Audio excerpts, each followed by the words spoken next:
L'arme du diable vs l'arme de Dieu. Dans cette vidéo, je te propose de découvrir l'arme favorite qu'utilise Dieu pour nous guider, pour nous éveiller en conscience, pour qu'on travaille sur nous. Quand on met en contradiction avec celle du diable, son arme favorite qu'il utilise pour nous détourner, nous empêcher de réaliser nos rêves, de créer et de nous rapprocher du divin tout simplement. Donc si tu veux t'élever en conscience sur cette question, reste bien jusqu'au bout.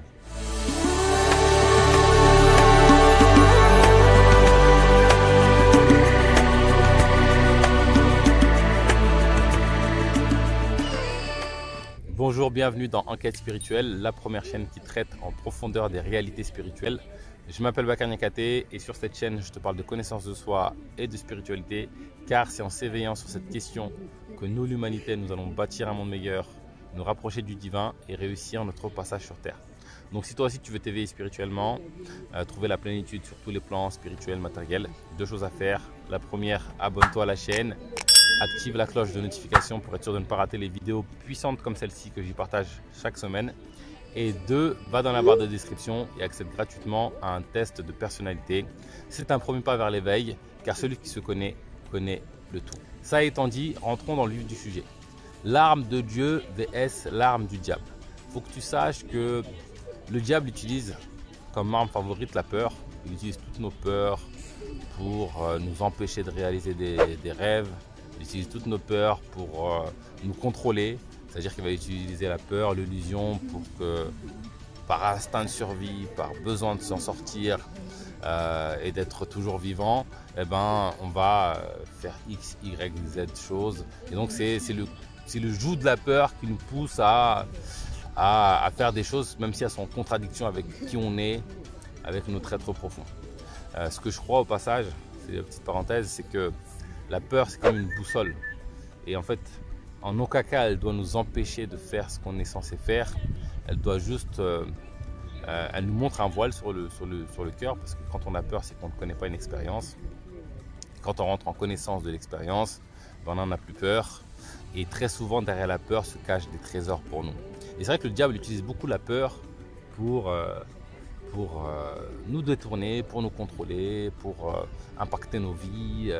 Je vais donner un exemple d'application de la peur parce que la peur, quand tu as peur, tu tiens droit en fait. Et en gros, on va te dire, si tu fais pas ci, tu risques ça. Et donc de toi-même, tu vas faire ci, pour pas risquer ça. La peur, c'est une arme vraiment puissante. Et à contrario, Dieu utilise l'amour pour nous guider, pour nous éveiller. Alors, certains vont me dire, mais comment ça, il utilise l'amour, dans quel sens, etc. Si tu regardes bien ton expérience de vie, si tu regardes bien autour de toi, à chaque fois que tu vas être challengé, à chaque fois que tu vas être troublé dans ton ego, dans ta vision du monde, dans ton rapport à la vie, c'est en rapport avec des personnes que tu aimes. C'est en rapport avec des personnes que tu aimes ou des personnes que tu côtoies. Je vais donner un exemple. J'aspire à plus de liberté. Je vais tomber sur un parent qui va me contraindre dans mes libertés. Pour le mien, en fait, lui, il agit parce qu'il a peur. Il dit oui, comme ça, mon fils il sera en sécurité, etc., etc. Sauf que toi, tu rêves de liberté. Et l'amour que tu as pour ton père fait que tu es obligé de composer avec ce caractère.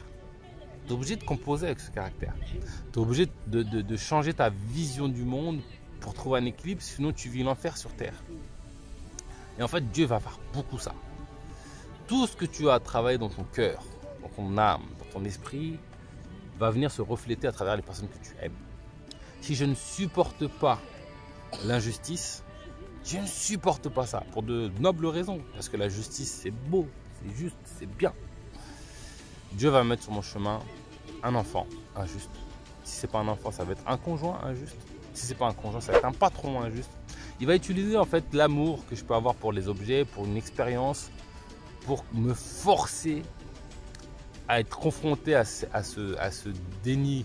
Parce que l'injustice, même si c'est un non-sens quand on s'éveille spirituellement, c'est pas le meilleur exemple que j'aurais pu prendre, mais on va parler de l'injustice quand même. Ça fait partie de la vie. La tromperie, ça fait partie de la vie. L'avarice, ça fait partie de la vie. Et donc si je ne supporte pas l'avarice, si je ne supporte pas la tromperie, si je ne supporte pas l'injustice, c'est que j'ai un voile sur le cœur. Si le fait de vivre l'injustice, le fait de vivre l'avarice, le fait de vivre des expériences de vie, d'être face à une personne pervers narcissique par exemple, peut-être que c'est pas ce que je veux créer pour mon chemin, mais c'est pas pour autant que je dois être meurtri par cette expérience. C'est pas pour autant que je dois être détruit dans mon intérieur par cette expérience. Et donc si je suis détruit par cette expérience, c'est que j'ai un voile sur les yeux. J'ai un voile sur la vie, je ne vois pas la vie telle qu'elle est vraiment. Et donc le seul moyen de lever ce voile, c'est que je sois confronté à des expériences en rapport avec ça. Et donc Dieu m'envoie dans ma vie des personnes que je vais aimer et qui vont développer ce caractère, qui vont l'exposer à mon visage. Et du coup, comme si c'était quelqu'un que j'aimais pas, c'est facile de dire vas-y, casse-toi, sors de ma vie, c'est terminé. Mais quand c'est quelqu'un qui t'aime, et ben là, tu es obligé de composer, tu es obligé de faire face. Et en fait, l'objectif de Dieu derrière ça, c'est que tu comprennes que cette situation-là n'est pas mal en fait. C'est toi qui la teinte de mal.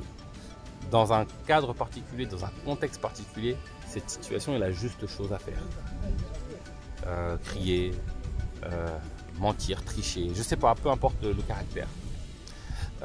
Et l'idée, c'est de créer ce détachement. Ok, je veux pas ça pour ma vie, je veux pas créer ça dans mon chemin de vie, mais je dois pas être meurtri par ça. Et donc, Dieu va utiliser l'amour pour nous forcer à voir ce qu'on a en nous. Et donc, comme on a le libre arbitre, on a la liberté de vivre l'enfer sur terre parce qu'on est confronté à cette situation, ou s'en libérer, se détacher. Et donc, c'est comme ça qu'on va cheminer, jusqu'au détachement de tout un tas d'expériences qu'on juge trop négatives. Au nom de quoi elles sont négatives? Ça fait partie de ce qui est. Tout ce qui fait partie de ce qui est fait partie de Dieu, fait partie de toi. Et donc, en niant une partie de l'expérience, eh ben, ce qui se passe, c'est que tu te nies toi-même en réalité, parce que ça fait partie de toi. Même si ce n'est pas quelque chose que tu exprimes, même si ce n'est pas quelque chose que tu veux pour ton chemin de vie, c'est parce que tu veux créer, ça fait partie de ton chemin de vie. Et parfois, pour arriver à une création, pour aller au bout d'un chemin, quand l'intention est noble, eh ben, il faut entrer dans certains comportements et c'est ok. C'est pas le comportement le problème, c'est comment tu le teintes et c'est quelle est l'intention qui se cache derrière. Dieu va utiliser l'amour pour nous forcer à travailler sur nous, pour nous forcer à être confrontés aux expériences que nous ne supportons pas.